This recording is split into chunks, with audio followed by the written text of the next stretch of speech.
Meu nome é Fagner Dantas e esse é o Prazer em Conhecer, seu ponto de encontro de livros, ideias e pessoas. Então, se você gosta de ler livros, compartilhar ideias e conhecer pessoas, você está no lugar certo. Então, já se inscreva no canal, acione as nossas notificações e, se gostar desse vídeo, não deixe de dar o seu like. Aliás, como eu sempre peço no início, já deixe o seu like de imediato, porque ao final talvez você esqueça. Então, já peço você poder contribuir aqui para a nossa divulgação, já dar o seu joinha aqui para esse vídeo.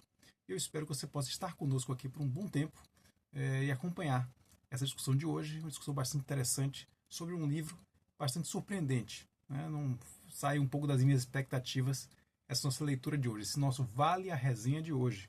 Né? Essa é uma série aqui do nosso canal, do Prazer em Conhecer LIP.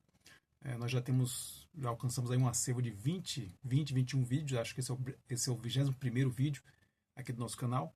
Então já temos um bom acervo, então já te convido também a conhecer esse acervo, a conhecer esses outros vídeos. Nós temos aqui panoramas literários, nós temos aqui melhores livros de 2023, temos aqui um vídeo bem interessante sobre Anthony Giddens, né, a contribuição do Giddens, o seu pensamento, a sua história. Temos também vídeos bastante aprofundados, discutindo uma obra única, vou falar um pouquinho mais à frente sobre isso. Então eu te convido para que você dê uma busca aí, dê uma explorada aqui no nosso canal do YouTube, o Prazer em Conhecer LIP, seu ponto de encontro de livros, ideias e pessoas. Então, para início de conversa, a ideia é essa, curtir esse vídeo, compartilhar esse vídeo com outras pessoas que, como você, também são apaixonadas por livros. Esse é um canal dedicado à leitura, dedicado ao estímulo à leitura, à discussão literária, né, a discutir o poder dos livros. Né? A gente sempre fala aqui do poder transformador dos livros. Então, acho que essa é a grande missão aqui do canal e espero que você possa contribuir com essa missão, como eu disse, curtindo o vídeo e compartilhando com outras pessoas que, como você, também amam os livros. Então vamos dar uma sequência aqui, nosso papo de hoje. Então, como eu já falava, né, o canal Prazer em Conhecer já tem aí já tem um bom acervo, né? E nesse acervo existem outros episódios dessa série que nós vamos dar continuidade hoje aqui, que é o Vale uma Resenha. O Vale uma Resenha é um livro, é uma série que busca apresentar de maneira mais breve, de 30 minutos, apresentar uma obra, falando um pouco sobre o autor, falando um pouco sobre aquela obra, o conteúdo daquela obra, né, esmiuçando um pouco, apresentando para vocês o conteúdo daquela obra, que vocês possam ter interesse e, de repente, né, tendo a oportunidade de lerem esse livro, já sabem um pouco do que se trata e, de repente, já podem se interessar por fazer uma leitura. Além disso, a gente sempre gosta de fazer aqui a nossa teia literária. Então, o livro, às vezes, vai citando alguns outros livros, ou então vai mencionando algum tema com o qual eu relaciono com algum livro aqui da biblioteca, e eu faço questão de trazer para vocês também aqui como uma dica, vamos dizer assim, paralela ao que a gente está discutindo. Então, dessa série vale uma resenha. Nós já tivemos 2 episódios, eu vou trazer aqui os 2 livros que a gente já discutiu. Nós apresentamos o Jovem Torles, foi o nosso primeiro episódio aqui do Vale a Resenha. O Jovem Torles, livro de 1906, escrito pelo escritor austríaco Robert Musil.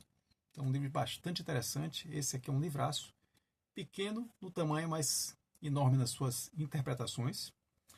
E nós também já tivemos a oportunidade de discutir um outro livro no segundo episódio do Vale a Resenha. Esse também é um livro pequeníssimo, mas imenso em suas interpretações. Estou falando aqui do Milenar Antígona, de Sófocles. Esse aqui é um livro publicado, aí, ou apresentado, né, já que é uma peça, apresentado por volta de 440 a.C., 444 a.C. Então, um texto milenar, mas que permanece aí no nosso imaginário, permanece no radar de todo mundo que gosta de literatura. Então, temos aqui um grande texto de Sófocles, que nós apresentamos no Vale a Resenha, falando um pouquinho sobre o teatro grego, a sua relação com a epopeia, a sua relação com a filosofia, a relação do próprio Sófocles com os outros trágicos daquela época, né, o Ésquilo e o Eurípides, a relação da própria Antígona dentro da trilogia tebana, Édipo Rei, Édipo em Colono e Antígona. Então a gente fala tudo isso. Então, se você se interessa, de repente, se você já ouviu falar desse grande texto aqui, Antígona, dá uma olhadinha no nosso Vale a Resenha sobre Antígona. E sobre ainda o Jovem Torles, antes da gente passar para o terceiro episódio do Vale a Resenha, que é o de hoje, mas ainda sobre o Jovem Torles, nós temos uma outra série aqui no canal chamada Na Lupa do Lipe, onde a gente faz uma investigação bastante aprofundada, bastante, né, pormenorizada sobre o texto, que vai bem além do que é o Vale a Resenha. O Vale a Resenha é muito mais uma apresentação, enquanto que Na Lupa do Lipe é uma análise. Então, a gente fez a apresentação do Jovem Torles no Vale a Resenha, mas nós também fizemos Na Lupa do Lip sobre o Jovem Torles, detalhando cada palavra, cada parágrafo, cada página desse livrinho aqui. E já temos o próximo, né? Já temos o próximo livro para o próximo episódio do Na Lupa do Lip, que vai ser outro clássico, vai ser super conhecido, super citado. Muita gente já ouviu falar desse livro, então talvez seja uma oportunidade de você mergulhar, de fato, nas suas discussões. Estou falando aqui de O Processo, de Franz Kafka. Esse é um livro de 1925, lançado póstumamente, né, após a morte do Kafka. Mas é um livro cheio de enigmas, um livro cheio de possíveis interpretações, um livro que tem um aspecto metafórico muito forte. Então esse vai ser certamente um Na Lupa do Lip que a gente vai se debruçar e vai investigar cada partezinha aqui desse livro. Então te convido a conhecer o Na Lupa do Lip do Jovem Torles, que é mais de 5 horas de conteúdo, é muito material. Então realmente é um mergulho profundo essa obra. E não será menos profundo o mergulho que faremos em O Processo de Franz Kafka. Então já fica aqui o convite. Nós iniciaremos esse Na Lupa do Lip a partir do domingo seguinte ao dia 13 de novembro, que é quando começa a leitura dirigida da Maria Camila Moura sobre esse livro. A Maria Camila, que é uma psicóloga, eu sempre falo dela aqui com muito carinho, ela vai fazer a leitura dirigida, ou seja, aulas gratuitas pelo YouTube, às quartas-feiras, a partir do dia 13 de novembro. E no domingo seguinte, nossos vídeos aqui no canal sempre saem no domingo. No domingo seguinte, no domingo do dia 17 do 11, começaremos então nosso primeiro episódio do Na Lupa do Lip sobre O Processo de Kafka. Então já fica aqui o convite para vocês poderem acompanhar também esse próximo episódio do Na Lupa do Lip. Ok? Então esses foram os recados aqui, nosso roteirinho, já tô passando por ele aqui, acho que foram recados.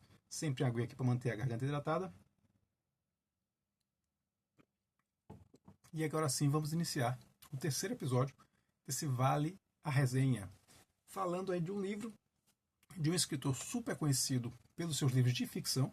Então a gente vai falar inclusive que ele, ao longo da sua vida, ele passou por uma mudança no seu estilo literário e aí se abraçou de fato a ficção.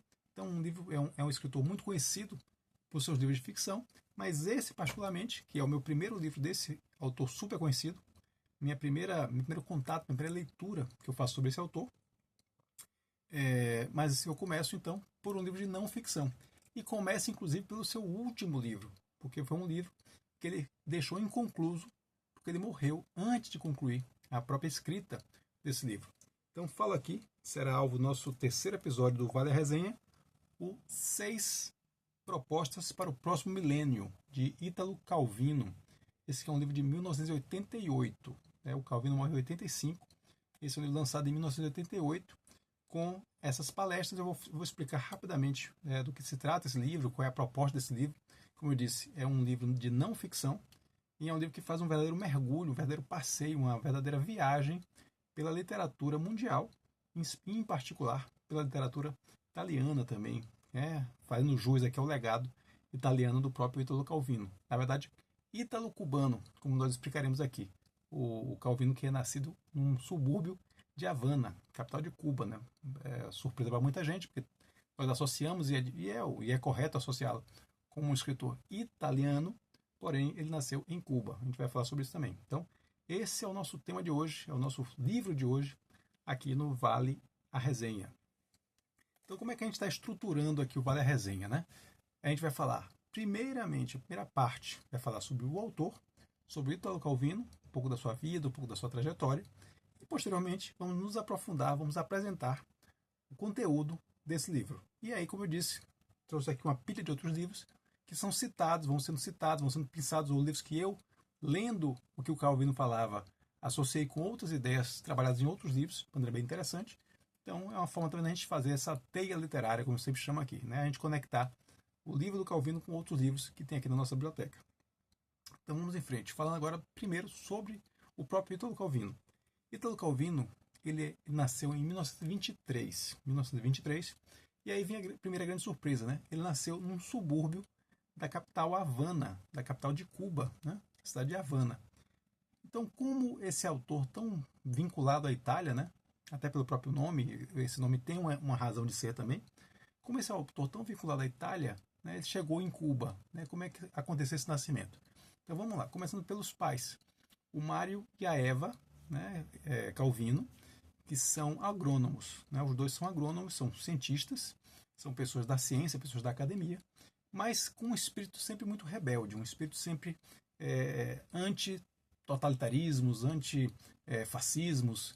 Então são pessoas ligadas, vamos dizer assim, com uma tendência a estar vinculada aos movimentos de esquerda, aos movimentos progressistas, de revoluções.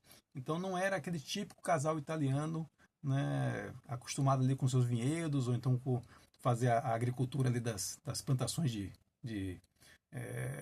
típicas ali da Itália, não, nada disso. São pessoas que, desde o início, desde muito cedo, mostram ter esse espírito, né, de acompanhar as revoluções, de estar perto de onde as coisas estavam acontecendo.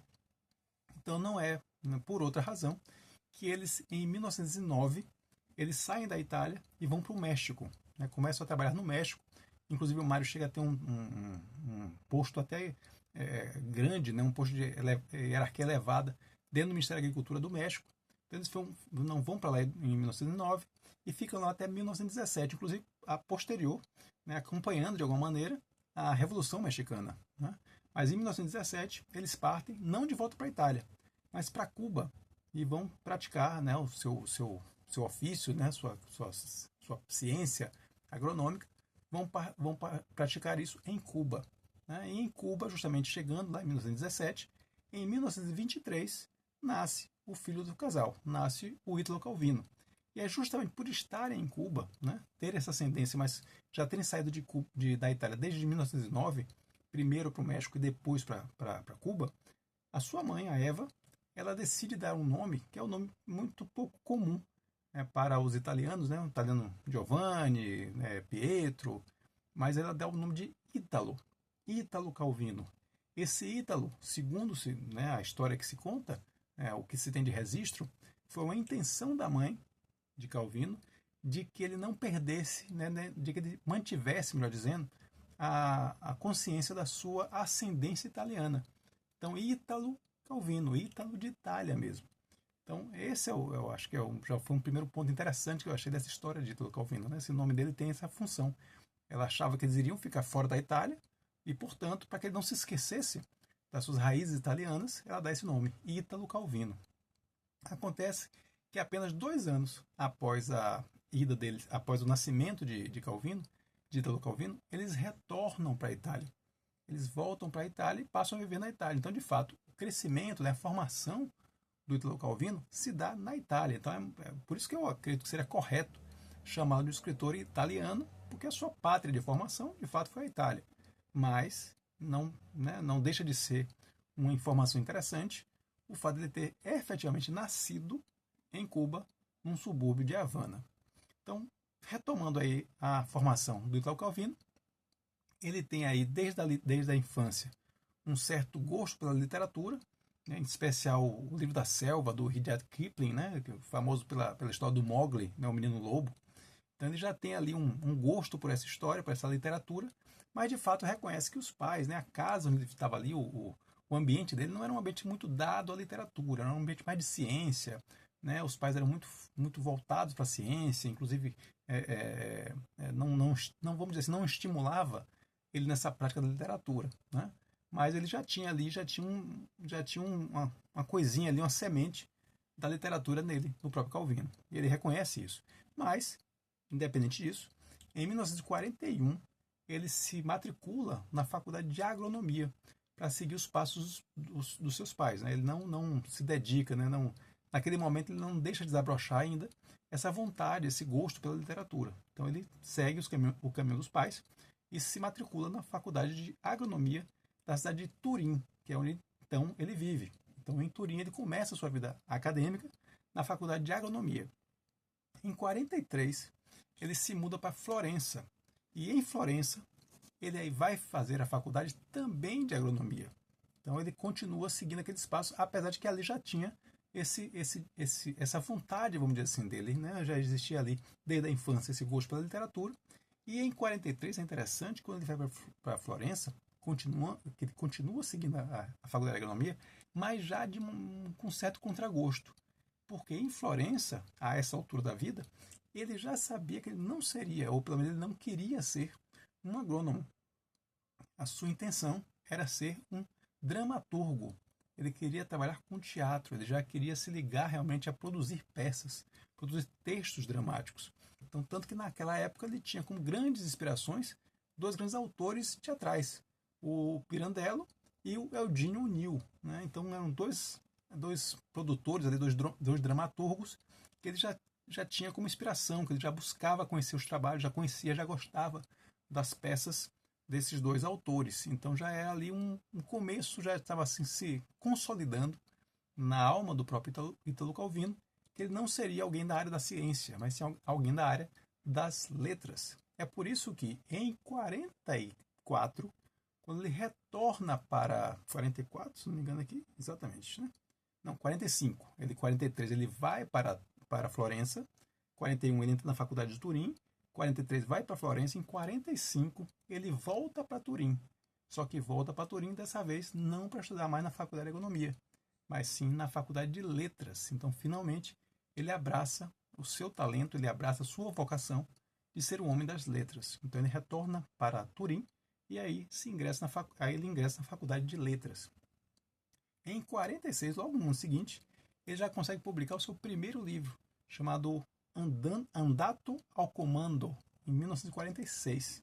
Então já se inicia de fato, já põe o pé na sua vida literária, sendo que esse primeiro livro dele, o Andando ao Comando, é um livro neorrealista. Então ele ainda não abraça a ficção. É um livro neorrealista, mas um livro que sim, que obtém sucesso, que tem uma boa venda naquele período ali, uma venda expressiva, e ele já entra no radar, vamos dizer assim, das publicações.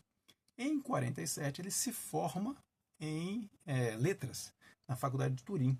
E sua dissertação, né, aquele exame, aquele texto final que ele constrói para obter o seu título, é uma dissertação sobre ninguém menos do que Joseph Conrad, famoso escritor que escreveu um livro pequeníssimo, mas um livro super conhecido, até porque depois teve uma adaptação cinematográfica. Estou me referindo aqui a Coração das Trevas, né? Esse livro de Joseph Conrad, que é um livro super antigo também, 1899.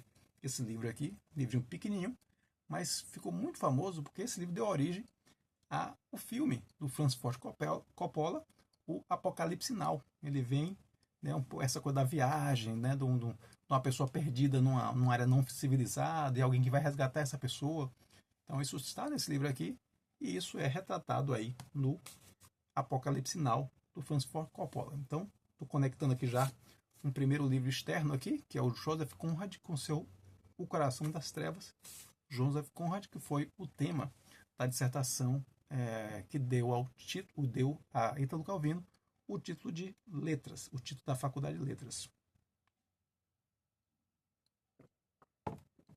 Em 48, Calvino já começa a trabalhar num jornal, um jornal comunista, de nome La Unità, e nesse jornal ele tem a oportunidade de entrevistar um dos seus grandes ídolos da literatura.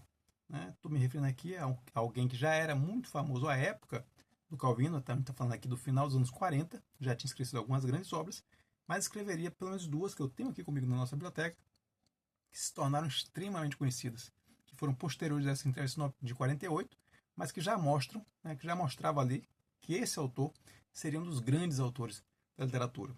Estou me referindo aqui que um dos grandes ídolos que Ítalo Calvino conseguiu entrevistar na sua época de jornalista do La Unità, esse jornal comunista italiano, foi nada mais ninguém menos do que Ernest Hemingway, né? Famoso autor americano, e que tem ali, eu trago aqui na nossa biblioteca, eu tenho dois textos aqui do Hemingway. Tem o seu clássico O Velho e o Mar, de 52, e temos aqui também Paris é uma Festa, de 64. Então, dois Hemingways temos aqui na biblioteca. O Velho Mar eu já comecei a ler, na verdade eu tenho uma edição em inglês, talvez o inglês tenha segurando um pouquinho, eu acredito que não, porque eu já li outros em inglês, não acho que seja essa dificuldade, mas sinto que ainda não peguei o ritmo, não digeri muito bem o Velho Mar. E estou muito ansioso para ler aqui o Paris é uma Festa. Esse acredito que ainda leia esse ano. Vamos torcer. Então, seguindo aqui com o nosso Ítalo Calvino, Ele, em 48, então, como eu disse, trabalhando no jornal Entrevista, o Hemingway, então está cada vez mais enfronhado e cada vez mais dentro do mundo da literatura, e na década de 50 retoma os seus trabalhos para a produção de livros. E, de fato, escreve 3 livros, todos eles nessa linha mais realista. E os livros não têm a mesma qualidade do primeiro livro, daquele Andato ao Comando, que ele consegue uma boa visibilidade, consegue um bom sucesso editorial. Esses 3 ele não obtém esse sucesso. Então, ele resolve fazer uma mudança no seu estilo, resolve fazer uma mudança no seu estilo literário. É interessante que é como se ele dissesse que ele não vai mais tentar escrever o livro que ele precisa escrever, mas sim aquele livro que ele quer escrever. E esse livro que ele quer escrever é um livro de ficção. Ele busca fazer um livro de ficção, ele abraça então um outro caminho, ele se desloca daquele caminho mais realista e aí abraça o caminho da ficção. E em 1952 ele produz seu primeiro livro com essa característica, que é o Visconde Dividido ao Meio, que é exatamente esse aqui, Visconde Dividido ao Meio, que é a sua primeira ficção, né, o seu primeiro livro de ficção. E esse livro trata de justamente o nome já está dizendo, seu protagonista é alguém que tem que lidar com as peripécias de ter sido dividido ao meio por uma bala de canhão. Então já é aquele clima de fantasia, já é aquele clima realmente de ficção que vai caracterizar as outras obras do Italo Calvino. Como eu disse, um autor caracterizado pelas suas ficções. Então, a partir daí, a partir de 52, ele começa a escrever esse outro tipo de livro, e aí sim, volta a ter sucesso, escrevendo inclusive clássicos, como o talvez mais conhecido livro do Italo Calvino, pelo menos aqui no Brasil, ouço muito falar desse livro em particular, e é um livro para nós urbanistas, né? Eu como sou urbanista, é sem dúvida o livro do Calvino, vamos dizer assim, o nosso preferido da casa, que é nada mais, nada menos que As Cidades Invisíveis, livro de 1972, livro que talvez eu vou comentar até mais à frente, para o próprio Calvino, é o livro que ele mais falou coisas importantes, coisas interessantes, é o livro que mais produziu reverberação na sua obra. Então temos aqui mais uma ficção brilhante, escrita pelo Italo Calvino, já dentro dessa linha mais ficcional que realmente o consagrou na literatura. Porém, é importante dizer que o Calvino ele nunca abandonou totalmente o campo do realismo. Então, por exemplo, eu tenho aqui uma outra obra do Calvino, comprada recentemente, que é o Marcovaldo, ou As Estações da Cidade. Esse livro aqui é um livro de 63 que reúne crônicas, que são crônicas, não deixam de ser ficção, né? São histórias, não são histórias reais, mas são histórias que não têm tanto aquela pegada, vamos dizer assim, mais surrealista, mais num Visconde dividido ao meio por uma bala de canhão, por exemplo. São crônicas mais cotidianas. Então ele tem ainda um pé aí nessa realidade, né? Como inclusive é o caso do nosso livro de hoje, do 6 Propósitos para o Próximo Milênio, que é um ensaio, que é um livro de palestras, é um livro de não ficção. Então, ainda que o Calvino seja super conhecido por livros de ficção, é importante colocar que ele tem outros livros que abordam outros aspectos, né, que são aspectos mais realistas. Ou realistas no sentido das suas temáticas, como é o caso aqui do Marcovaldo, apesar de ser um personagem ficcional, ou ainda palestras como as que estão presentes nos 6 propostas. Então, eu queria mostrar esses 3 livros aqui, porque das séries que nós temos aqui no canal, que pretendemos, ainda não temos episódio, mas pretendemos fazer, é o 3 Ponto Tudo, né, onde a gente aborda um tema a partir de 3 obras. Então, quem sabe, faremos aí um 3 Ponto Tudo do Italo Calvino a partir dessas 3 obras aqui. Cidades Invisíveis, Marcovaldo e 6 Propostas. Lembrando que nós colocamos recentemente um vídeo, que era um vídeo bastante antigo, um vídeo ainda feito de maneira muito, muito amadora, ainda que esse, não que esses não sejam, né, os nossos atuais, mas aqueles ainda eram mais amadores que esse, que é um livro, que é o nosso vídeo sobre Anthony Giddens. E no livro sobre Giddens, após um longo, né, uma fala bastante aprofundada, bastante longa, bastante detalhada sobre a vida do Giddens e sobre suas fases de pensamento, são 4 fases de pensamento, ele se dedicou mais intensamente a temas diferentes. Ao final do vídeo a gente aborda 3 obras específicas do Giddens: o Para Além da Esquerda à Direita, o A Terceira Via e o A Terceira Via e Seus Críticos. Então a gente faz, de certa maneira, a gente faz ali um 3 Ponto Tudo, antes de existir o 3 Ponto Tudo e antes de existir o canal prazer em conhecer, dentro de uma outra proposta de canal literário que nós tínhamos. Mas, de qualquer maneira, já é ali uma forma de um 3 ponto tudo embrionário, vamos dizer assim. Mas faremos também um 3 ponto tudo aqui no canal, teremos essa série 3 ponto tudo, e certamente com 3 obras de Calvino, faremos aí um 3 ponto tudo do Ítalo Calvino, ok? Então, finalizamos aqui apenas com uma nota mais triste, que é da morte do próprio Calvino, que acontece em 1985. Ele sofre um AVC, é internado e dali não sai mais do hospital e é declarado, né, falece em 1985. Falecimento, inclusive, que tem uma relação direta com o nosso livro de hoje, que é o que a gente vai falar a seguir, porque agora encerramos aqui, fechamos essa primeira parte sobre a vida, né, sobre o autor Ítalo Calvino, e passamos agora a apresentar, de fato, o texto que tem aqui no 6 Propostas.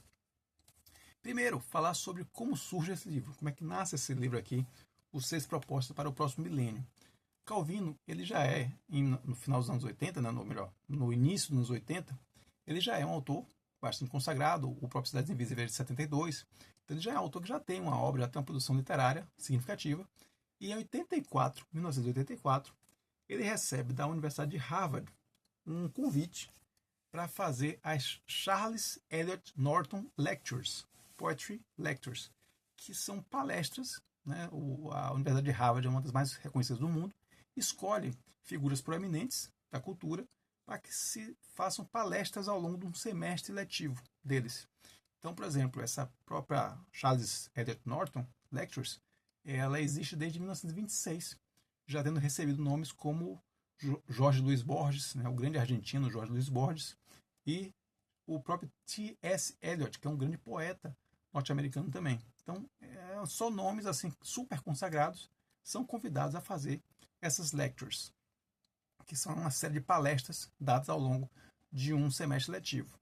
E, em 84, Harvard convida Ítalo Calvino, primeiro escritor italiano, desde 1926, a ser convidado a ser um Charles Eliot Norton Lecturer. É assim que se pronuncia, o palestrante das Charles Eliot Norton Lectures. Então, ele é o primeiro italiano a ser convidado para essa posição tão prestigiosa, né? Então, ele já começa ali em 84. Ele é o convidado para dar a palestra em 85, né, no ano seguinte. Então, para ele ter tempo de preparar esse material dessas palestras. E é justamente o primeiro obstáculo que o Ítalo Calvino enfrenta. Isso é dito pela esposa, pela viúva dele, a Esther, que é uma tradutora argentina, Esther Calvino. Ela faz um pequeno prefácio desse livro aqui dos 6 Propostas. E ela conta que o primeiro desafio colocado para o Calvino era justamente a ter um tema livre, né? Não ter um tema definido para fazer as suas palestras. Então, essa indefinição para o Calvino era um pesadelo, porque ele gostava de ter algo definido, gostava de ter um ponto de partida para começar a escrever seus textos. Inclusive, ele fala isso mais à frente aqui no próprio texto dos 6 Propostas. Então, ele é convidado e não existe um tema. O tema é livre, ele escolhe o tema. Então, esse foi o primeiro obstáculo que ele teve que enfrentar. E ele teve que definir esse tema. Uma vez que ele definiu o tema, aí sim, o trabalho deslanchou e, como a própria Esther comenta, ele passou a trabalhar intensamente na produção desses textos. E qual o tema definido por Calvino para as suas palestras?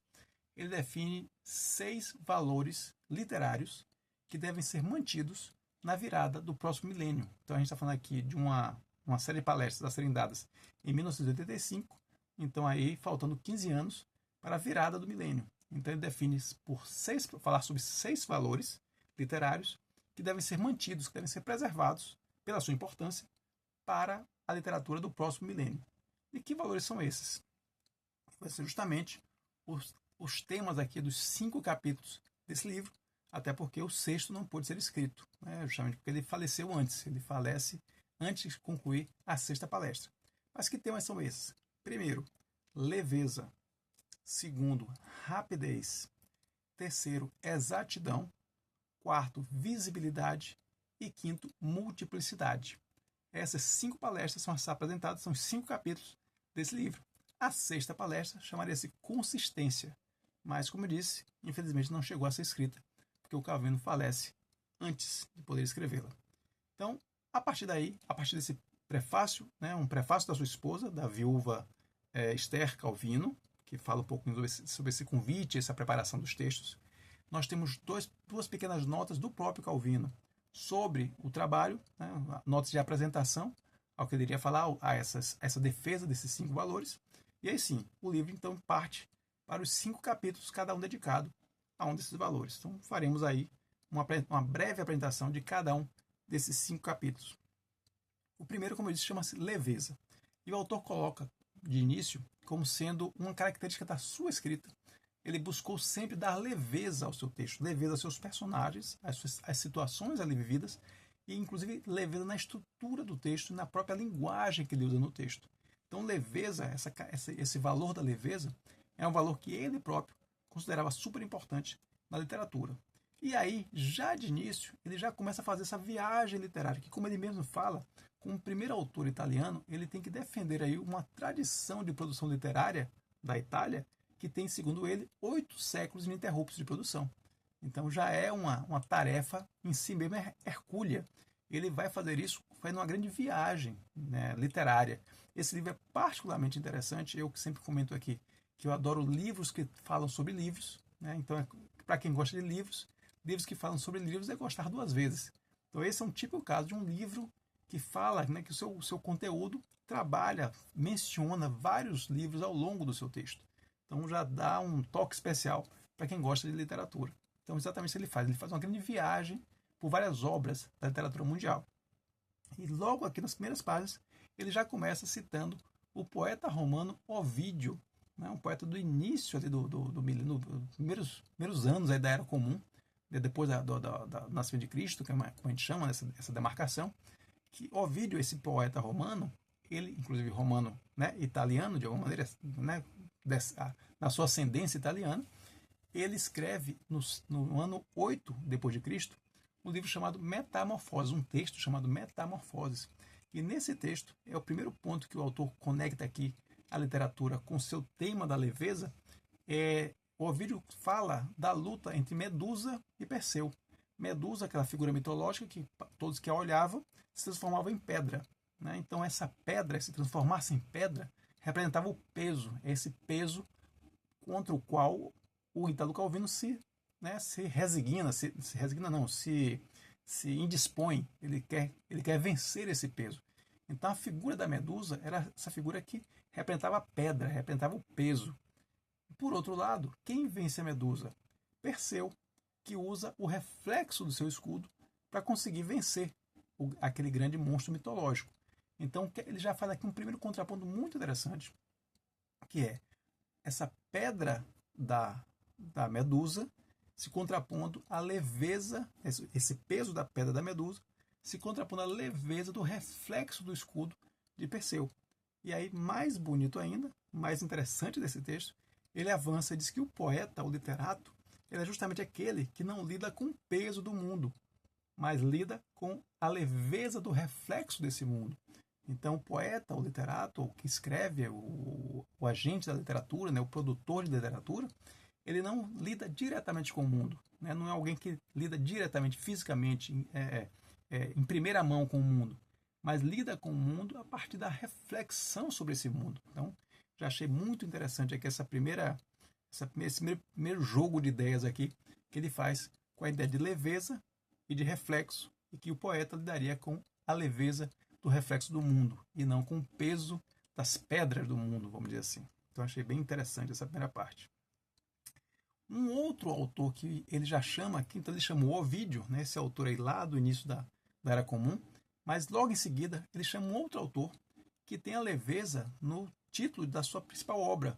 Estou falando aqui do escritor tcheco Milan Kundera, que tem seu famoso livro de 82, eu tenho uma edição aqui dele, que é A Insustentável Leveza do Ser. Então muita gente já ouviu falar, já conhece esse livro aqui, inclusive a partir até do filme. Eu particularmente vi o filme de 88 primeiro do que o livro, né? Não conheci o livro a partir do filme, estrelado aí pelo Daniel Day-Lewis, esse excepcional autor, excepcional ator. E aqui temos o Milan Kundera, Usando a expressão leveza, a insustentável leveza, e aí o Calvino faz esse contraponto bem interessante, essa insustentável leveza é justamente um contraponto para o peso da existência, essa existência opressora, tanto opressora no campo político quanto no campo íntimo, que é o tema desse belíssimo livro do Milan Kundera, de 1982, A Insustentável Leveza do Ser. Então, novamente, o Calvino fazendo aqui essa trajetória, esse caminho pela literatura e pensando obras que ele entende que podem dialogar com esse tema dele. Então ele finaliza aí, falamos aí do primeiro capítulo, com essa ideia da leveza, né? Citando aí o Ovídio, citando o próprio Milan Kundera. Então já temos aí o primeiro tema, o primeiro ponto, o primeiro valor a ser defendido aí para o século XXI. Passamos agora para o segundo valor, que é um valor também muito interessante, a defesa que ele faz do valor rapidez. Rapidez, não velocidade, rapidez. Segundo ele, o conto, né, que é inclusive um tema que ele, um estilo literário, né, um gênero literário, que ele é muito, muito caro ao próprio Calvino. O Calvino ele não é um escritor dado a textos muito longos, né? Ele é um escritor mais de textos curtos, de contos, de novelas, então isso está muito, muito dentro do estilo dele. Ele fala que o que caracteriza esses textos mais curtos é exatamente essa economia de expressão, esse despir o texto de todos os excessos e manter a essência do texto ali. Então ele diz que isso é um elemento importante na literatura do próprio Calvino, e isso daria a esse texto justamente essa ideia de rapidez. Então essa rapidez tem a ver muito mais com essa essencialidade, com guardar o que é mais essencial, para aí sim que o texto tenha a velocidade necessária. Sendo que tem um aspecto fundamental nessa ideia de rapidez, que a gente não deve associar com pressa. Então esse é um ponto fundamental que ele coloca aqui. O que é a rapidez? A rapidez que ele menciona é a capacidade de produzir um texto que ele tenha a essência dele garantida ali, suficiente para dizer o que é preciso dizer no tempo certo. Então a rapidez de Calvino está muito vinculada à ideia de tempo, do tempo certo, alcançar o leitor. Então essa é uma rapidez que não tem a ver com a produção do escritor, nem com a velocidade com que o leitor lê, mas sim com a velocidade certa com que o escritor escreve de uma maneira que a emoção seja gerada no leitor no tempo certo. Essa informação, essa ideia que está no texto, alcance o leitor no tempo certo para que ele seja impactado por aquela emoção que o autor quer propor. Então, na verdade, ela não pode nem ser rápida demais para não chegar no leitor antes que ele esteja preparado, nem ser lenta demais para não chegar ao leitor depois que ele já estiver saturado com aquelas informações. Então é alcançar a velocidade certa. Então rapidez é velocidade certa e não velocidade máxima. Velocidade máxima é pressa. E a pressa não é um valor a ser defendido, diferentemente da rapidez para o Calvino. E ele já faz novamente aqui a retomada da ideia da literatura e já traz a personagem Sherazade das Mil e Uma Noites, que na verdade não alonga, ela quer ganhar tempo ali naquela situação que ela vivencia, né, no romance, no texto. Então ela quer ganhar tempo, mas ela não alonga as histórias para ir deixando o sultão, né, o seu algoz ali, né, impaciente. Então ela não alonga demais as histórias. Pelo contrário, ela encurta as histórias no que tem de essencial para que ela sempre chegue no final no seu ápice. Então sempre dando ao sultão aquela ideia, aquela vontade de ouvir a próxima história, Então ela cria ali uma armadilha justamente por não alongar demais a história e incomodar o seu algoz, mas pelo contrário, encurtá-la no tempo certo para que o seu final sempre seja um gatilho para a próxima história. Então é um exemplo aqui que o Calvino traz desse valor rapidez na uso aí, na narrativa literária. E falando narrativa, ele faz uma analogia bem interessante entre a narrativa e o cavalo. Ele diz que tanto a narrativa quanto o cavalo são meios de transporte. O cavalo é um meio de transporte de materiais físicos, de bens físicos, e a narrativa é um meio de transporte de bens emocionais. Então, qual é a ideia aí? A ideia é que tanto o cavalo quanto a narrativa tem que estar na velocidade certa para chegar ao seu destino. Então, a narrativa, assim como o cavalo, pode ir tanto à marcha, quanto ao trote, quanto até ao galope, desde que ela use a velocidade correta para chegar ao seu destino. Então, achei também bem interessante essa vinculação entre o cavalo e a narrativa. Um outro aspecto interessante é que quando ele fala de que a velocidade, quando a gente fala de rapidez na literatura, ela não está vinculada à velocidade espacial, como é o caso do cavalo. Ela está vinculada a uma chamada velocidade mental. Essa velocidade mental é diferente da velocidade espacial. E é interessante aqui porque ele defende a ideia de rapidez, defende a ideia de velocidade, essa velocidade mental, mas não se contrapõe, melhor dizendo, não ignora o que seria o valor contrário. Tanto, inclusive, eu até não mencionei isso no caso do valor anterior da leveza, ele também faz isso com a leveza. Ele fala que ele defender a leveza não quer dizer que ele negue o valor do peso, da densidade para a literatura. Ele até dá um exemplo aqui, eu não posso deixar de mencionar para vocês, que o exemplo que ele dá de peso na literatura e que tem seu valor também, então, apesar de que ele defenda a rapidez, ou melhor dizendo, defenda a leveza, ele não nega o valor do peso na literatura. E como exemplo do peso, nada mais nada menos, ele traz aqui o Dante, com o seu A Divina Comédia, livro de 1321, né, esse clássico também da literatura mundial, e mais um italiano que ele traz à baila em defesa do legado italiano na literatura. Ele traz aqui, ele dá o exemplo de peso na literatura, Dante, com o seu A Divina Comédia. Eu não queria deixar de trazer essa referência também super importante. Mas voltando aqui ao rapidez, ele defende a ideia de velocidade mental, mas da mesma forma que ele defende o valor da rapidez, ele não nega que o pensamento, essa velocidade mental mais lenta, né, mais ponderada, esse pensamento não rápido, mas ponderado, também tem seu valor. Então não é porque ele defende a rapidez que ele ignora o valor do pensamento ponderado. E achei muito interessante porque num livro, também aí fazendo uma conexão num livro externo, nós temos aí a Santíssima Trindade da literatura portuguesa, né, da literatura lusófona, melhor dizendo, contemporânea. Então, eu digo Santíssima Trindade, porque eu estou excluindo aí o mestre maior, José Saramago, estou colocando no outro patamar. Mas tem três jovens autores, mas autores mais contemporâneos, vamos dizer assim, lusófonos, que têm, né, um sucesso mundial super reconhecido, né, super merecido, melhor dizendo. Esses são Mia Couto, Walter Ugumãe e José Aqualusa. José Aqualusa que eu chamo aqui, né? Isso. José Aqualusa são os três grandes nomes da literatura contemporânea portuguesa. E eu, que sou um apaixonado pelo Walter Ugumãe, já falei várias vezes aqui sobre o seu livro A Desumanização, dos meus livros favoritos, né? Mas do Mia Couto eu também li recentemente o Último Voo do Flamingo, que é esse livro aqui, livro de 2000, ano 2000. E nesse livro aqui, ele traz um aspecto interessante dessa ideia de pensamento lento, né? Por isso que eu conectei de imediato quando eu li isso aqui no Calvino, que da mesma forma que ele coloca que o pensamento rápido tem seu valor, assim como o pensamento lento também tem seu valor, aqui o Mia Couto traz uma história bem interessante, que ele mostra a divergência de entendimento do que é inteligência para um civilizado, vamos dizer assim, para os povos modernos civilizados e para os povos tradicionais. Então, aquele sempre na perspectiva moçambicana, por exemplo, que é o caso, a própria perspectiva dele enquanto Mia Couto, né, enquanto nascido em Moçambique. Então ele fala aqui, ele traz uma história ficcional, numa cidade de Tizangara, se eu não me engano, o nome da cidade, e ele fala que nessa cidade, nessa localidade, para os povos tradicionais, inteligente não era quem respondia mais rápido.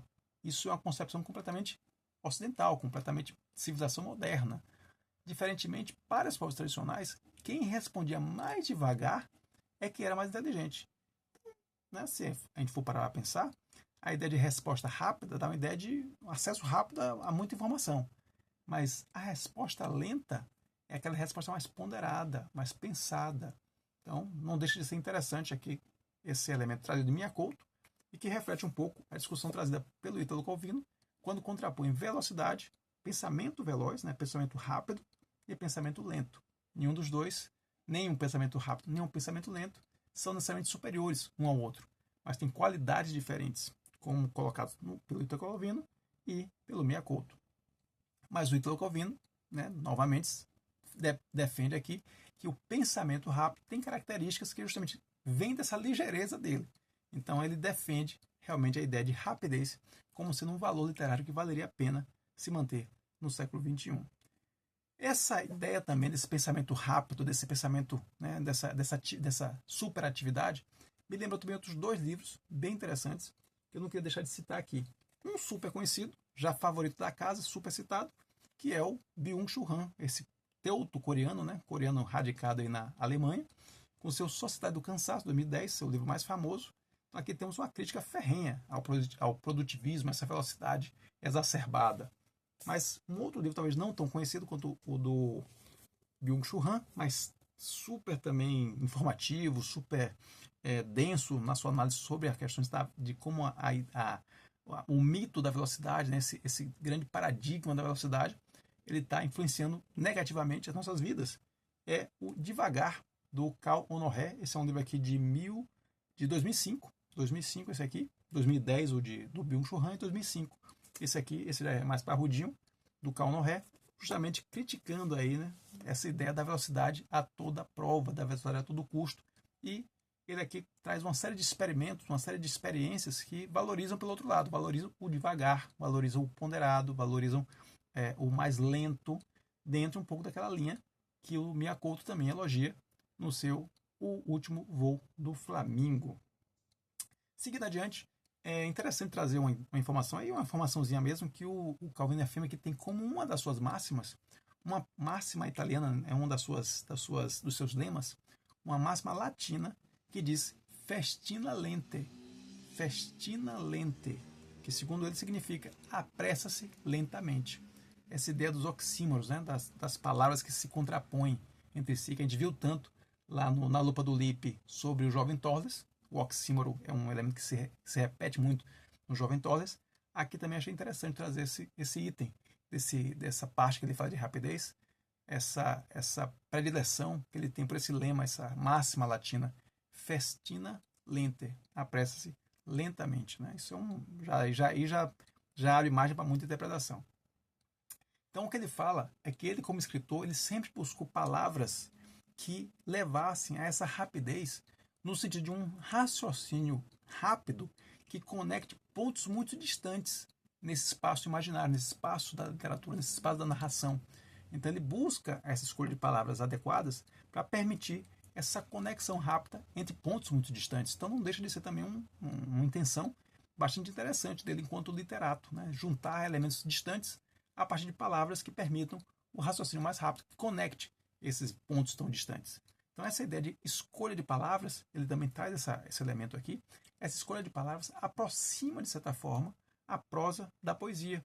Né? Então, tantas vezes, como eu mencionei agora o Walter Ugumãe, com a desumanização, que para mim é o exemplo mais contundente de prosa poética, daquela prosa que na escolha das palavras, na lapidação das frases, na lapidação dos parágrafos, não deixa de ser um tipo de poesia também. Então, o Calvino, quando ele menciona aqui essa ideia da escolha das palavras para proporcionar um raciocínio rápido que permita conectar pontos distantes da narrativa, não deixa de ser aqui, como ele mesmo fala, uma aproximação entre a prosa e a poesia, o que inclusive ele menciona como sendo uma característica da literatura italiana, que é muito rica em poetas, mas não é tão numerosa em romancistas. Né? Então isso é um ponto interessante.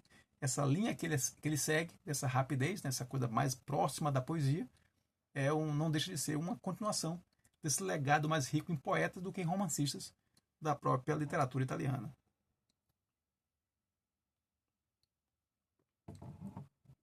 Seguindo ainda na ideia de retomada dessa viagem literária, ele fala também que a tradição norte-americana, a tradição da literatura norte-americana, assim como a italiana, ela tem uma pegada muito forte de short stories, né? Short stories, que são aquelas histórias mais curtas. Então ele fala aqui de Walt Whitman, por exemplo, seria um exemplo dessa literatura norte-americana que é muito focada em histórias curtas, short stories. Ele também menciona aqui, aí o mestre, um dos maiores de todos os tempos, que é o próprio Jorge Luiz Borges, que foi, inclusive, um dos Charles Eliot Norton Lectures, né, já tinha dado essas palestras em Harvard também. O Jorge Luiz Borges seria também, para o Calvino, um grande exemplo de um autor que esculpe suas histórias curtas com essa mesma ideia de escolha muito bem feita das palavras. Então ele segue também essa linha que, para ele, não deixa de ser uma grande inspiração, o argentino Jorge Luiz Borges. E, finalmente, ele disse que gostaria de, nessa da rapidez das histórias curtas, ele gostaria de criar uma coletânea de história de uma frase única, mas que ele diz que não encontra o material suficiente. E esse desejo dele aqui me trouxe uma lembrança de, talvez seria para mim, eu considero, a história curta mais emocionante que existe. História de praticamente uma linha, que eu vi certa feita, e depois que a ficha caiu, era de um impacto tremendo. Espero que vocês entendam também de primeiro. Eu não entendi de primeiro, eu precisei de um tempo para entender o que essa frase quer dizer, e aí quando você entende, realmente cai a ficha pesado. A frase é o seguinte, melhor história curta que eu conheço. Vende-se sapatos de bebê nunca usados, assinados mãe. Então, à primeira vista, vende-se sapatos de bebês nunca usados, assinado mãe. À primeira vista, você pode ter dificuldade. Mas depois que você percebe, é a história de uma mãe que perdeu seu filho, né? Você perdeu seu recém-nascido. Então, os sapatinhos comprados para aquele bebê sequer foram usados. Então, essa história, depois que você entende, você capta essa mensagem, ela realmente pesa dentro de você. Então, é um exemplo aqui de uma frase, uma história de uma frase única. Se Calvino for fazer sua coletânea, certamente essa aqui estará lá. Seguindo adiante, mais um contraponto interessante que ele faz entre dois planetas, né? Dois planetas que teoricamente regeriam comportamentos humanos, né? O Mercúrio e Saturno. Mercúrio seria justamente essa velocidade, essa coisa da comunicação, da expansividade. Então, os mercuriais seriam aquelas pessoas comandadas, né, no seu temperamento, no seu comportamento por Mercúrio, diferentemente dos saturninos.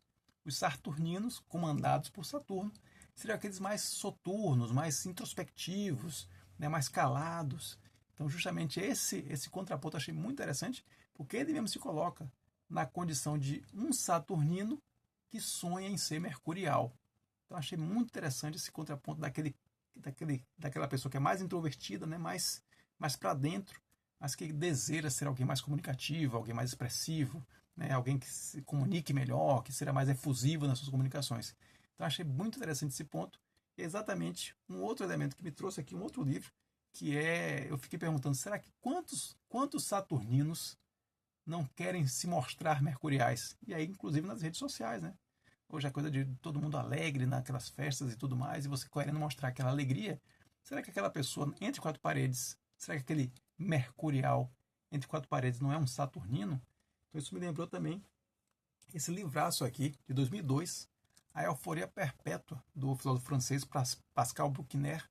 E ele faz aqui uma crítica ferrenha, justamente essa ideia da felicidade a todo custo, a felicidade a todo momento, expor a sua felicidade como algo assim fulgurante. Então essa obsessão pela felicidade me lembrou muito essa questão que o Calvino coloca como ele sendo um saturnino que sonhava em ser mercurial. Então achei também outro ponto interessante aqui desse livro, cheio de pontos, né? Cheio de sacadas interessantes. O terceiro capítulo já vai para o valor da exatidão. Então, esse valor da exatidão já também começa com um paradoxo. Ele já fala aqui um primeiro paradoxo, que é o quê? A humanidade, ela se caracteriza pelo uso da palavra. Então, o uso da palavra é o elemento mais importante, aquele que caracteriza a humanidade. Mas, por outro lado, essas palavras não conseguem, elas são, vamos dizer assim, são desleixadas, são usadas de maneira desleixada, elas não são apropriadas para comportar todas as nuances, todas as complexidades do mundo real. Então ele já coloca esse primeiro ponto. Então a gente quer usar as palavras, mas as palavras não são suficientes para captar, né, para dar essa precisão, como ele coloca, esse valor que ele quer dizer da precisão, para falar sobre esse mundo que é um mundo tão complexo,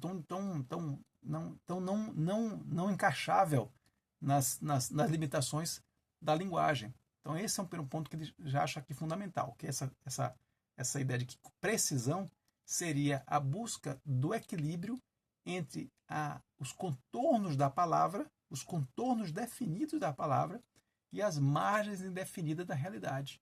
Então esse casamento não se encaixa, né? Ou pelo menos a utopia da precisão é conseguir juntar a limitação de expressão da palavra com a ilimitação da realidade, das margens indefinidas da realidade, né? O contorno definido da palavra quanto às margens indefinidas das nuances. Ele até usa muito essa expressão, nuances da realidade. Então esse é o primeiro ponto. Só que onde é que está o paradoxo? O paradoxo está justamente em o escritor buscar justamente comportar, né, encaixar, usar as palavras para comportar essas imprecisões da vida real. Então ele diz que esse é um papel da literatura. É buscar essa precisão. É um dos elementos que deixa a literatura relevante. É buscar essa precisão. Buscar, na limitação das palavras, a capacidade de expressar as várias nuances da realidade. Então já achei também bastante interessante esse contraponto aqui. E ele faz uma outra menção à questão do lado da exatidão, das ideias mais vagas, de uma literatura mais vaga, né? Uma literatura precisa de um lado, uma literatura mais vaga do outro. E ele menciona, aí voltando àquela ideia da viagem literária, um outro autor, que é o Giovanni Leopardi. E esse autor, ele exatamente ele faz o contraponto ao que o prega aqui, o que o Italo Calvino defende. Ele defende que quanto mais próximo de ser uma linguagem vaga, mais próximo a linguagem se aproxima da poesia. Então, a poesia, que seria esse estágio, essa escala superior da linguagem, a linguagem se aproxima dessa escala superior, não ao se tornar mais precisa, mas, pelo contrário, ao se tornar mais vaga. Então, ele coloca, né? Eu defendo a precisão, mas não nego o valor dessa ideia de linguagem mais vaga. Essa linguagem seria uma linguagem para o Leopardi, seria uma linguagem mais poética. E ele ainda avança mais nessa ideia do Leopardi, porque ele fala que o Leopardi seria um hedonista infeliz.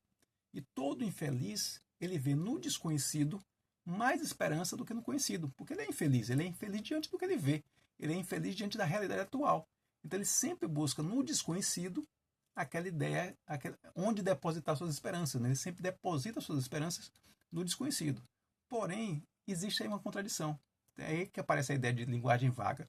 Porque o desconhecido o atrai. Mas como o homem não consegue conceber o desconhecido, justamente porque é desconhecido, ele não consegue, né, mensurar essa ideia desse infinito desconhecido, ele se apega à linguagem vaga. Então a linguagem vaga é um substituto menor para essa grandiosidade que é o infinito desconhecido, que os homens teriam essa tendência a buscar, principalmente, como diz aqui o Calvino, os homens infelizes, os que estão infelizes com o conhecido, buscam no desconhecido um depósito, né? Colocam nas suas esperanças justamente desse desconhecido. Como o desconhecido é inconcebível para o homem, eles buscam isso na linguagem vaga da poesia. Então esse contraponto também bem interessante aqui que o Calvino faz. Então, seguindo adiante, vamos aqui para uma menção muito interessante também a um outro autor, esse caríssimo a nós, porque justamente veio da nossa discussão que nós fizemos do Jovem Torres, que ele menciona justamente o Robert Musil, que é o autor do Jovem Torres, e ele menciona o Musil por essa conexão que teria com esse desejo pelo infinito, né? Essa coisa que a gente mencionou aqui do desconhecido infinito, que atrai os homens, principalmente os infelizes. O Musil ele também faz essa menção na sua grande obra, na sua mastodôntica obra, O Homem Sem Qualidades, que é uma obra em 3 volumes, que se iniciou, né? O seu primeiro volume foi lançado em 1930, e ele, apesar de ter 3 volumes compondo em mais de 1.500 páginas, ainda assim não conseguiu, né, ser concluído. É um romance inconcluso. Mas nesse romance já existe ali a passagem do seu personagem principal, do seu protagonista, o Ulrich. Ele já trata a ideia desse desconhecido, nesse fascínio que ele tem pelo infinito e pelo desconhecido. Fascínio esse que já aparece no próprio Jovem Torres, na famosa discussão do Torres com o professor de matemática sobre os números imaginários. É um elemento que fascinava o Torres. Então já estava ali no nosso Jovem Torres, já existia essa questão mencionada aqui pelo Italo Calvino sobre o livro O Homem Sem Qualidades, do Robert Musil. Então, para você conectar essas coisas todas, sugiro você dar uma olhadinha lá na Lupa do Lip sobre o Jovem Torres aqui no canal. Aí a gente tem essa discussão sobre a relação do infinito e dos números imaginários. Então, cara, para o Jovem Torres, assim como para a Ulrich, do Homem Sem Qualidades, mencionado aqui pelo Italo Calvino, ao falar, né, do Robert Musil.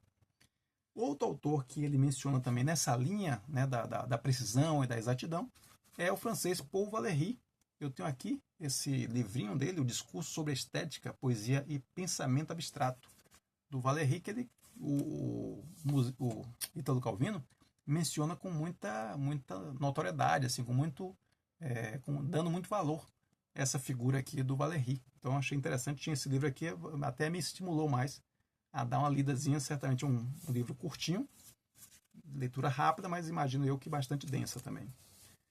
Então, seguindo adiante, um último ponto aqui para poder seguir adiante com relação a essa ideia da precisão, é uma diferenciação que ele traz, um outro contraponto que ele traz entre a ideia de chama e de cristal. Duas ideias que contrapõem aí a ideia de criatividade, de instabilidade, mas de vitalidade, e do outro lado a ideia de estabilidade, de fixação, mas também de certa maneira, de morte. Então, a chama seria essa criatividade, essa não exatidão, essas nuances, essa imprecisão, e do outro lado, o cristal seria a precisão, seria a estabilidade, mas também com os seus prós e contras em ambos os lados. E ele reproduz essa ideia da chama e do cristal num debate que ele menciona aqui entre o Noam Chomsky, famoso linguista norte-americano, e o Jean Piaget, educador francês, exatamente quando ele se contrapõe sobre a formação da linguagem. Né? Os dois são educadores, são pessoas do campo da linguística, né? da educação. Então eles se contrapõem, né? Nesse debate entre eles, claramente. O Noam Chomsky seria o defensor da ideia do cristal, da estabilidade, enquanto que o Piaget seria o defensor do que ele chama aqui de ordem do rumor, né? Ordem desse caos aí, dessa tensão que existe no campo da chama. Então achei também bem interessante nesse livro essa contraposição no campo aí dessa discussão da exatidão entre a exatidão, essa fixação mais, vamos dizer assim, mais morta do cristal, e por outro lado a não precisão, mas a vitalidade da chama. Então achei também bem interessante. E outro último exemplo que ele dá aqui como tensão entre racionalidade, entre geometricidade e espontaneidade é a cidade. Ele usa esse exemplo, esse ícone da cidade, também como sendo esse contraponto entre essas duas forças, né? A força da ordem e a força da criatividade, da espontaneidade. Ele justamente menciona o livro As Cidades Invisíveis, que ele mesmo disse que é o livro que talvez ele tenha falado mais coisas interessantes na sua carreira. Esse livro de 72, fantástico livro, onde ali você tem os dois personagens, o Kublai Khan e o Marco Polo, sendo que o Kublai Khan é o geômetra, é o que quer deixar as coisas em ordem, enquanto que o Marco Polo é aquele que tem que ser criativo para tentar, né, contar novas histórias e ganhar tempo aí na sua relação, lá nesse brilhante livro, As Cidades Invisíveis. Então, mais um tema aqui, mais uma analogia que o nosso autor faz. Chegando aí para o final, nosso quarto item, né, vou ser um pouquinho mais rápido, porque já está quase com 1 hora aqui de texto, de vídeo. Então, para a gente finalizar, o quarto item é o visibilidade. O visibilidade, ele coloca aqui os contos, eles sempre se baseiam, né, ele próprio como escritor de contos, ele sempre parte de uma imagem imaginada. Então, a partir dessa imagem, dessa visibilidade, dessa visão de uma imagem, é que ele produz o conto. Isso é uma vertente da produção literária dele. Mas tem uma outra vertente, que são aqueles que chamam de cosmic comics, ou cosmic cômicas, que são histórias que ele faz, que ele constrói, a partir de enunciados científicos. Então, a partir de um enunciado científico, onde você teoricamente não encontraria fantasia, ele resolve fazer comentários e escrever histórias que são baseadas justamente nessas fantasias, nas fantasias. Então, é como se ele dissesse, eu consigo enxergar fantasia, mesmo onde ela teoricamente não existe, que é na ciência. Apesar de que, achei também bem interessante esse ponto que ele levanta, em certos momentos decisivos, tanto a mente dos poetas quanto o espírito dos cientistas, eles se lançam ao uso das imagens, porque a associação de imagens, às vezes, é a forma rápida de você encontrar aí, de você escolher um caminho dentro da infinidade de caminhos possíveis. Né? Então, achei interessante essa ideia de que, em alguns momentos, mesmo os poetas, sim, certamente usam as imagens, né? Já teriam as imagens aí, já teriam essa produção de imagens, já teriam a criatividade da produção de imagens como uma das suas características. Mas ele diz que os cientistas também, no momento de aperto, no momento de decisão, eles também usam essa ideia da associação livre de imagens, que seria a forma rápida de você encontrar numa quantidade imensa de possíveis cenários futuros, entre o possível e o impossível, como ele mesmo coloca, você chegar num ponto, você escolher uma decisão. Então, achei também bem interessante essa relação, essa aproximação que ele faz entre a mente dos poetas e o espírito dos cientistas. Bom, um aspecto também super interessante aqui é como ele fala da mudança que nós tivemos em relação à nossa relação com as imagens. Né? A nossa relação com as imagens mudou muito. Ele, apesar de ser uma pessoa que, segundo ele próprio disse, já nasceu um pouco nessa era das imagens, mas no início dessa era de imagens, tão presentes nos dias de hoje. Então ele fala que para os antigos, né, para aqueles que viviam uma outra época, uma época pré-imagens, o que constituía o seu repertório de imagens era aquilo que você vivenciava, que você via diretamente assim, no seu dia a dia, ou aquilo que estava consolidado na cultura, que você já recebia como imagens prontas. Segundo ele, nos dias atuais, a relação com as imagens mudou completamente. Hoje você tem um soterramento de imagens, é uma permanente catarata, enxurrada de imagens o tempo inteiro. Então mudou muito, inclusive mudou essa conexão. O que você vê, o que você tem de repertório de imagens hoje, não é mais necessariamente o que você vê na vida real, o que tem a ver com a sua vida. Mas pode ser, inclusive, esse próprio repertório seu pode ser, inclusive, dessas vidências, dessas imagens de outras realidades, que chegam até você, né, nesse processo de soterramento que vivemos hoje, esse soterramento midiático de imagens o tempo inteiro. Então, já não se percebe mais se o nosso repertório de imagens vem da vivência ou vem da vidência. Ou seja, é o que você vive ou é o que você vê? É o que você vive, é o que você vê no seu dia a dia ou é o que você vê debaixo dessa enxurrada de imagens de todos os pontos, de todos os contextos diferentes.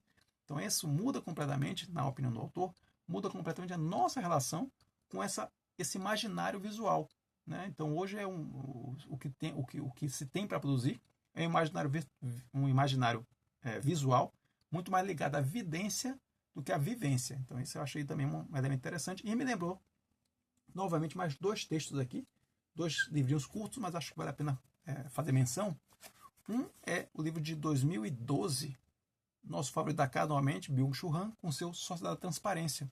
Aqui ele trabalha muito a ideia de imagens, usa muito Walter Benjamin aqui, famoso filósofo também.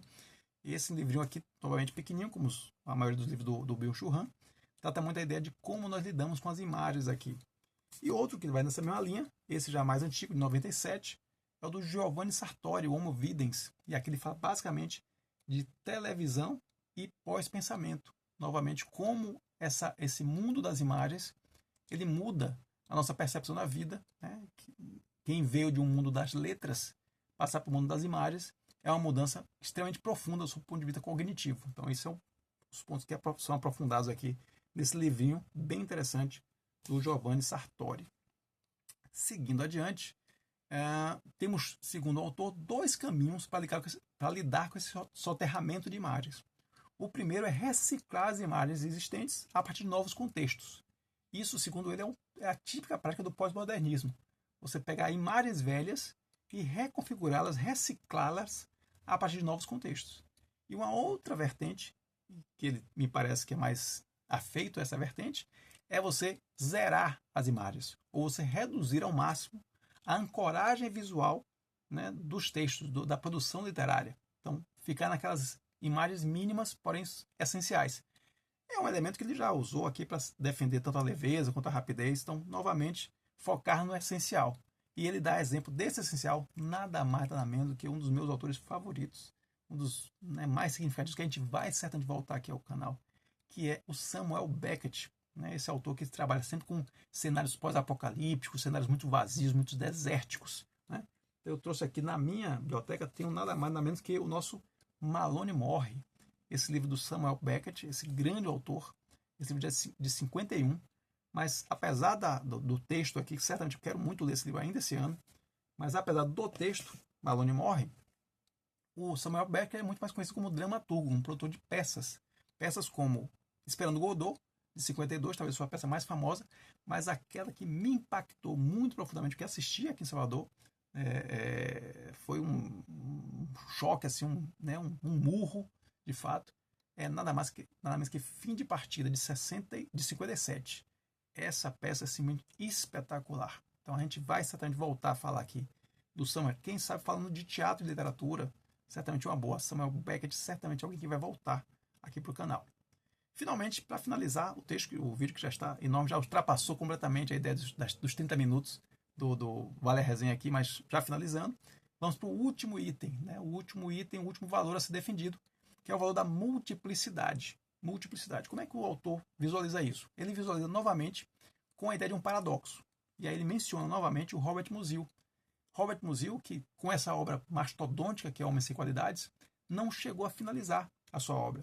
E ele traz, né, para acompanhar o Robert Musil nessa ideia, nessa característica de não finalizar obras, um outro excepcional autor, que é o francês Marcel Proust, né, que tem o seu Em Busca do Tempo Perdido, também uma obra mastodôntica, né, mas que também não alcançou o fim desejado pelo seu autor, né, pelo Marcel Proust. Então, na verdade, o que ele está dizendo aqui? Que essa incapacidade de formalizar, né, de finalizar essas duas obras mastodônticas, O Homem Sem Qualidades e Em Busca do Tempo Perdido, se dá justamente porque os autores até tentaram captar o mundo, mas a pluralidade, a multiplicidade do mundo é tão ampla que eles não conseguiram comportar, não conseguiram fechar, porque eles foram abrindo e não conseguiram fechar as portas desses grandes projetos literários, né, mencionados aqui. Então, onde é que está o paradoxo? Justamente essa imensa multiplicidade que o mundo traz e que muitas vezes frustra projetos literários como esses dois que eu mencionei. Segundo o Calvino, e aí está a beleza dessa construção que ele faz, se a literatura não se propuser desafios desmedidos, desafios grandiosos, como esses dois que ele menciona, a literatura perde a sua relevância. Então a relevância da literatura, principalmente para o próximo milênio, né, como é o que ele está pregando aqui, ele está justamente na literatura abraçar esses desafios imensuráveis, abraçar essas tarefas que ninguém mais, que nenhuma outra área quer abraçar pela sua probabilidade de não ser realizada. Então essa não realização não deve ser um obstáculo para a literatura continuar abraçando a multiplicidade do mundo. Então achei esse também brilhante, essa construção do Calvino aqui, de que na verdade a multiplicidade, por mais que ele seja um causador de grandes projetos literários inconclusos, como foi o caso do Robert Musil e do Marcel Proust, ainda assim a literatura não deve abandonar esses audaciosos projetos, esses desafios invencíveis, porque essa coragem de encarar esses desafios que torna a literatura algo indispensável no próximo século. Então achei brilhante essa construção aqui dele. E ele cita aqui nada menos que dois imensos livros que falam exatamente dessa contraposição. Esses, diferentemente dos outros dois, conseguiram, né, se concluir, mas mostram claramente que a limitação deles, a contenção deles, se contrapõe, né, se relaciona com a imensidão que eles trazem, apesar desses contornos mais definidos, desses contornos mais limitados, que parecem estreitos, mas ainda assim não são capazes de limitar, de tolher a imensidão do mundo que produzem. Ele cita aqui A Montanha Mágica, de Thomas Mann, e nada mais nada menos que Ulisses, de James Joyce. Né? Então, dois livros fantásticos que conseguem, em contextos confinados, né, serem confinados no espaço, como é o caso do Thomas Mann, do sanatório, serem confinados no tempo, como é o caso do Ulisses, no dia, né, toda a história se passa em um único dia. Então, ainda assim, eles conseguem, né, expressar essa imensidão que é a multiplicidade do mundo real. Então, esse eu achei também fantástico. E, para finalizar, um último conselho dado pelo Calvino, que essa multiplicidade não seja encarada como generalidade, pois a generalidade é a praga que infesta a literatura do nosso tempo. Isso, palavras finais aí de Ítalo Calvino, nesse livro fantástico, 6 propostas para o próximo milênio. Livro que nós tivemos o prazer de apresentar para vocês aqui no nosso Vale a Resenha. Espero que vocês tenham gostado. Espero que vocês possam dar aí o nosso joinha, o nosso like. Se vocês mandem esse vídeo aqui para quem gosta, para quem curte, para quem é apaixonado por livro, que certamente, se não conhece o Ítalo Calvino, se não conhece esse livro, eu acredito que a partir dessa apresentação vai se interessar e pode se mergulhar, né? Pode se envolver aí e mergulhar nessa leitura. É isso, gente. Espero que vocês tenham gostado. Espero que vocês possam se inscrever aqui no canal para curtirem os outros vídeos, acompanhar os outros vídeos. Como eu disse, temos um acervo aqui de agora mais de 20 vídeos. Então mergulhe nesse acervo. Se vocês gostam de livros, certamente vão encontrar alguma coisa interessante para vocês darem uma olhadinha, algum vídeo que vai chamar a atenção de algum livro para vocês poderem, que pode ser a sua próxima leitura. Então se inscreve aqui no canal, acompanhe os nossos próximos vídeos. E para continuar esse papo sobre livros, nós temos também nosso canal no Instagram, o @prazer em conhecer Lipe. E lá no Instagram a gente continua esse papo, sempre com os vídeos de segunda, quarta e sexta, nossos famosos vídeos matinais, onde a gente já coloca o vídeo logo de manhãzinha cedo para você já começar seu dia com o poder da leitura à sua disposição. Então é isso, espero que vocês tenham gostado. Voltem sempre, porque todo domingo temos vídeo novo aqui no canal. Então, obrigado pelo seu tempo e lembre-se, a busca nos une. Um abraço.